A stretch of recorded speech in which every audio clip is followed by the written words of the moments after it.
Hi అండి. Welcome to food and living. Evening times పిల్లల కోసం స్నాక్స్ అడిగితే ఇలా డిఫరెంట్‌గా చేసి పెట్టండి. టేస్ట్ అయితే చాలా బావుంటుంది.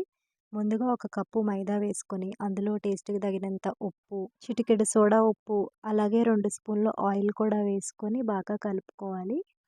నెక్స్ట్ ఇప్పుడు ఆ పిండిలో కొంచెం కొంచెం వాటర్ పోసుకొని చపాతీ పిండి ముద్దలాగా కలుపుకోవాలి. ఇలా సాఫ్ట్‌గా కలుపుకున్న చపాతీ పిండి ముద్దకి పైన ఒక స్పూన్ ఆయిల్ వేసుకొని అంతా కలుపుకొని మూత పెట్టుకొని ఒక హాఫ్ ఎన్ అవర్ నాననివ్వాలి.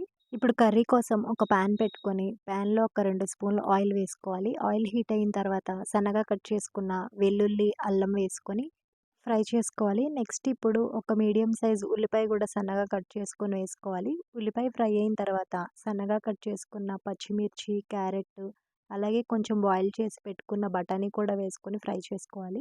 అది కొంచెం ఫ్రై అయిన తర్వాత టేస్ట్‌కి తగినంత ఉప్పు, కారం వేసుకొని మరొకసారి కలుపుకోవాలి. నెక్స్ట్ ఇప్పుడు అందులో ఒక స్పూన్ టమాటో సాస్, అలాగే ఒక స్పూన్ రెడ్ చిల్లీ సాస్, ఇంకొక స్పూన్ పిజ్జా సాస్ కూడా వేసుకొని మరొకసారి అంతా మిక్స్ చేసుకోవాలి.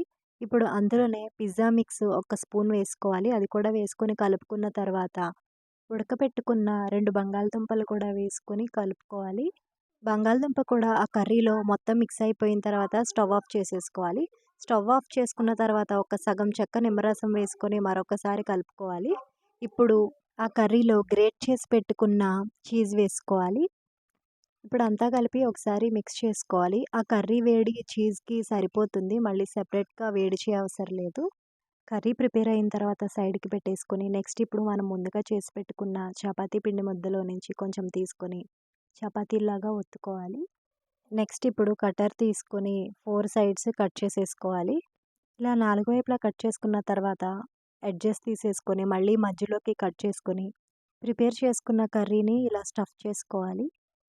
ఇలా స్టఫ్ చేసుకున్న తర్వాత ఎడ్జెస్‌కి వాటర్ అప్లై చేసి పైన మిగిలిన హాఫ్ పెట్టుకొని అంటించుకోవాలి. నెక్స్ట్ ఇలా ఫోర్క్‌తో ఎడ్జెస్‌కి డెకరేట్ చేసుకుంటే సరిపోతుంది.